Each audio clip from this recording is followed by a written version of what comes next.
This video is to help people understand the differences between formative and summative assessments to have informed discussions and ask relevant questions.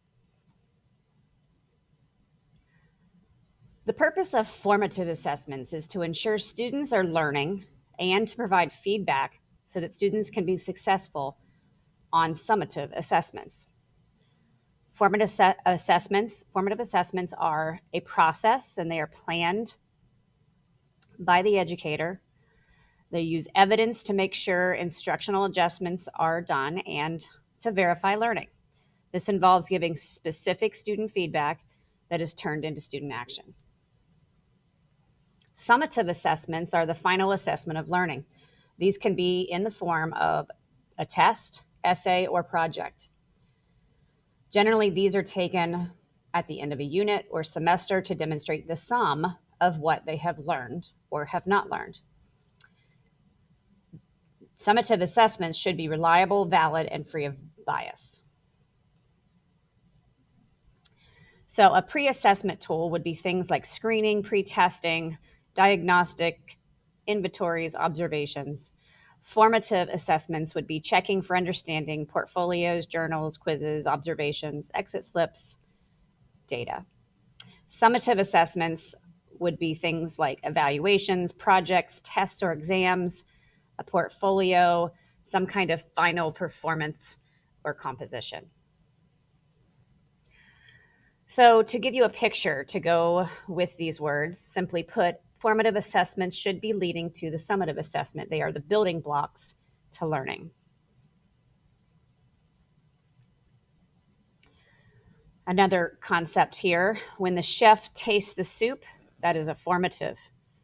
When the guests taste the soup, that is summative. So let's compare.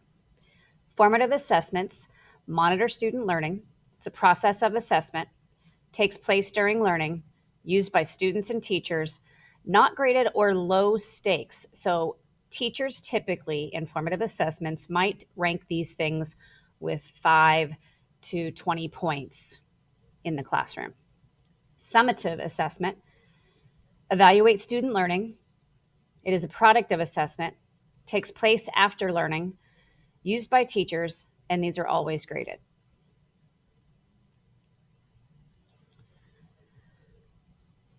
Now, to understand assessments themselves, there are questions that educators need to look at, which is the depth of knowledge in a question, or we call DOK, depth of knowledge. DOK is a concept educators hear all the time. DOK designates how deeply students must know, understand, and be aware of what they are learning in order to attain and explain answers, outcomes, and results. So level 1 is a recall of information. Level 2 would be skills and concepts like classifying, organizing, comparing. Level 3 is a strategic way of thinking. So you justify or explain your thinking. Level 4 is extended thinking, where you're making connections to the outside world. So to give you a chart of what these concepts level, they also are in order of course, difficulty. DOK is recall and reproduction. DOK 2 is skills and concepts. That would require multiple steps. DOK 3 would be information from different sources that you analyze or evaluate or explain and support. And DOK 4 is extended thinking. So this is requiring a strong grasp of whatever it is that you are learning, and you would then carry out experiments or write final papers or projects. So level 1 questions, let's look at what those kind of things look like.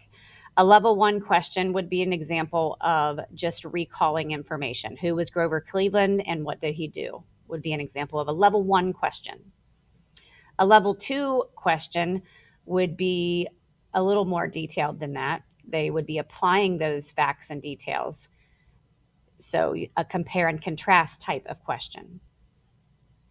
Level 3 type of question would be analyzing or evaluating real world problems with predictable outcomes.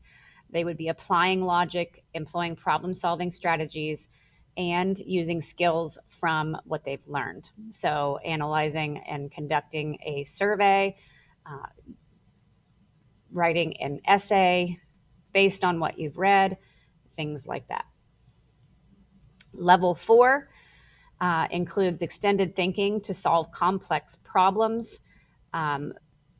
Students would be able to analyze, investigate, and reflect on the work. So this would be inventing a new product, creating a solution to a problem, things like that. So to give you a more picture from real life, DOK1 is like Jeopardy, where it's just simple recall and rote response. DOK2 is applying what you know.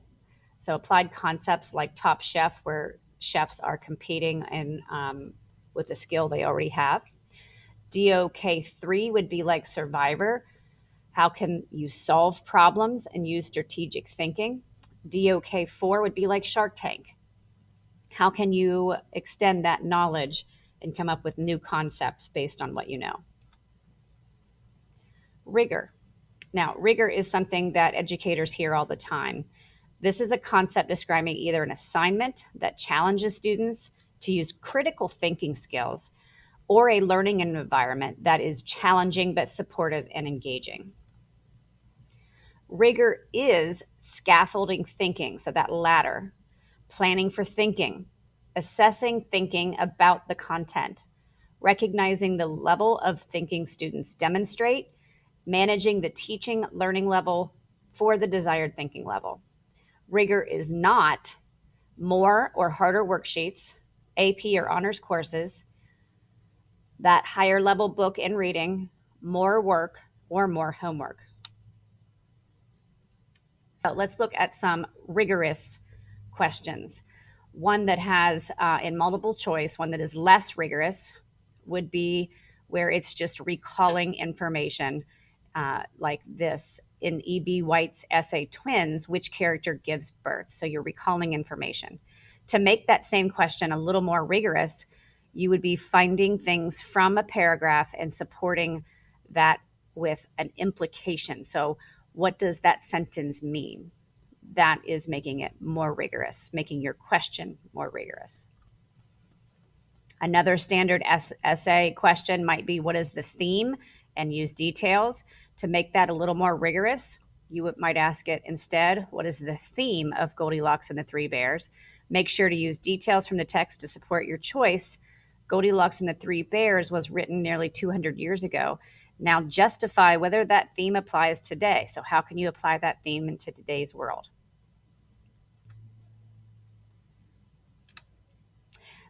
Oops, put that in there twice. So, steps to ensure rigor and weight of grades. Weighting assessments is not a new concept. Teachers already weight assessments by assigning more points to an exam, essay, or project. The biggest issue of weighting summative assessments by 70% and weighting formative by 30% is that grades were already weighted by teachers. Typically, teachers give 5 to 20 points for small formative assessments, and then sometimes 60 to a couple hundred points for a summative assessment. So now we have made assessments that have more weight on the grade, and we slapped a label on a grade book without examining the quality, validity, and biases of our assessments. Grades being weighted 70-30 before assessing the validity, commonality, biases, and rigor of assessments is putting the cart before the horse. Weighting is not a bad thing. There just should be more thought behind the weighting of grades with clear definitions with those affected by the weighted grades. That includes students and parents. Now, tools and resources that we need to be able to make these things better. Teachers need in-service to provide guidance informing their assessments, and schools need more resources to ensure that there are quality assessments in our courses. If we are going to prepare our students for college and assessment readiness, We need more tools to allow our teachers to provide high quality assessments that will prepare our students for higher levels of learning.